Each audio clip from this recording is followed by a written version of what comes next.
ఈరోజు మనము రావణుడి జన్మ వృత్తాంతం గురించి తెలుసుకుందాం. ఒకసారి బ్రహ్మమానస పుత్రులైన సనక, సనందన, సనాతన, సనత్కుమారులు శ్రీ మహావిష్ణువు దర్శనానికై వైకుంఠానికి వెళ్తారు.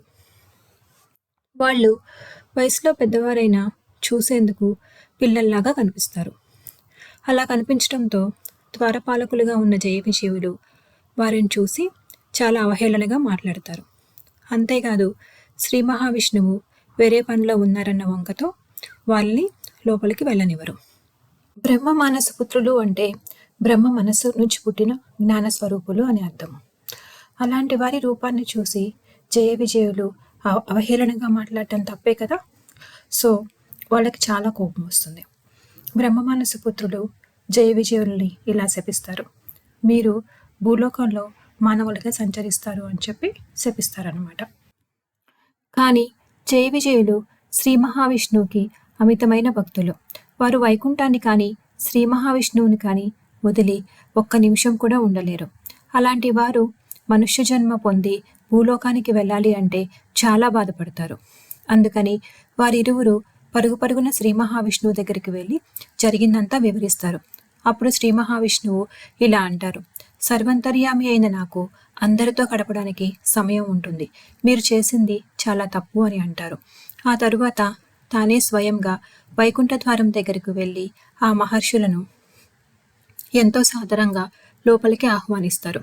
ఆ మహర్షులు అందుకు చాలా సంతోషపడతారు. అప్పుడు వారు శ్రీ మహావిష్ణువుతో ఇలా అంటారు, జై విజయులు నీ ద్వారపాలకులు కాబట్టి వారికి పడ్డ శిక్ష గురించి ఏం నిర్ణయం తీసుకోవాలో మీకే వదిలేస్తున్నాము అని చెప్పి వెళ్ళిపోతారు.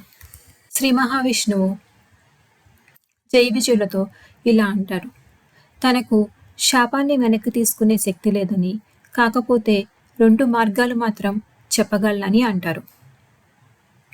ఒకటి, 7 సార్లు విష్ణు భక్తులుగా జన్మించి తిరిగి వైకుంఠానికి వస్తారో, లేక 3 సార్లు మహావిష్ణువు ఆగర్భ శత్రువులుగా ఆయనకి సమానమైన శక్తిమంతులుగా జన్మించి ఆయన చేతిలోనే మరణం పొంది వైకుంఠానికి వస్తారో తేల్చుకోమంటారు. అందుకు వారు 2వ మార్గాన్ని ఎంచుకుంటారు. దాని ప్రకారమే వాళ్ళు కృతయుగంలో హిరణ్యాక్ష హిరణ్యకశిపులుగా, త్రేతాయుగంలో రావణ కుంభకర్ణులుగా, ద్వాపర యుగంలో శిశుపాల దంతవ్రక్తులుగా జన్మించి తిరిగి విష్ణు సాన్నిధ్యం పొందుతారు.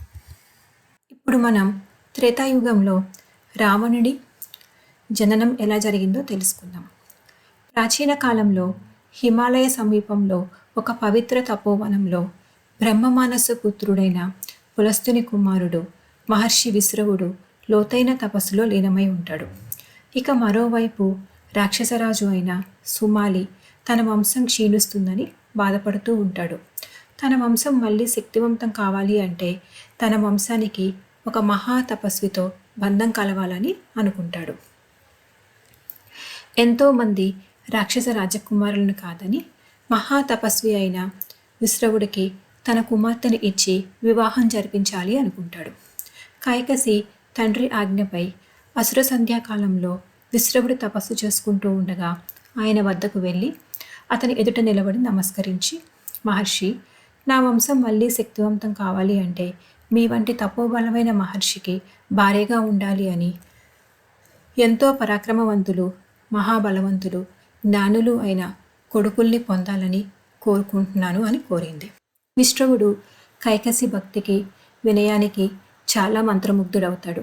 కానీ ఆమె వచ్చిన సమయం అసుర సంధ్య కావడంతో తన తపోశక్తితో దాని ప్రభావాన్ని గ్రహించాడు. ఆయన కైకసితో నిదానంగా ఇలా అన్నాడు, కైకసి, ఇది అసుర సంధ్యా సమయం, అంటే దేవతలకు కానీ మనుష్యులకు కానీ శుభ సమయం కాదు. అసురులకు ప్రత్యేక శక్తులిచ్చే సమయం.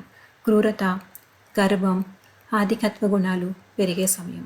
ఈ సమయంలో కనుక గర్భం దాలిస్తే క్రూర స్వభావం కల అసుర గుణాలు ఎక్కువగా ఉన్న పిల్లలు పుడతారు.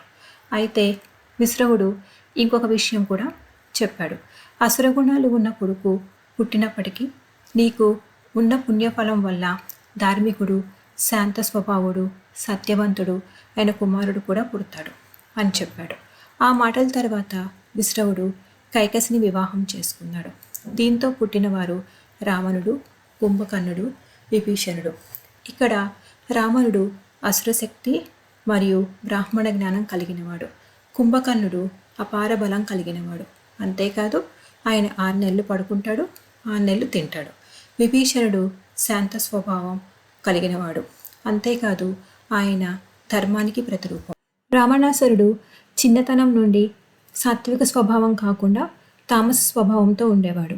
తామస స్వభావం అంటే అలసత్వం, అజ్ఞానం, విపరీతమైన కోపం, క్రోధం, దురాలోచనలు, నిర్లక్ష్యం ఇలాంటివన్నీ అన్నమాట. కానీ అతను ఏకసంతాగ్రహి. వేద విద్యలన్నీ తన తండ్రి అయిన విశ్వావసు నుండి నేర్చుకొని గొప్ప విద్వాంసుడైనాడు. తన తాత సుమాలి వద్ద నుంచి రాజ్యపాలనా విషయాలు నేర్చుకున్నాడు. రాక్షసరాజు అని ప్రపంచం భయపడి చూసిన రావణుడు వాస్తవంలో బ్రహ్మర్షుల వంశంలో జన్మించిన జ్ఞానస్వరూపి. సంగీతం, శాస్త్రజ్ఞానం, తపస్సు, శివభక్తి ఈ 4 శిఖరాలపై నిలబడి తన బలాన్ని, తన పరాక్రమాన్ని, తన సామర్థ్యాన్ని నిర్మించుకున్న మహాపురుషుడు.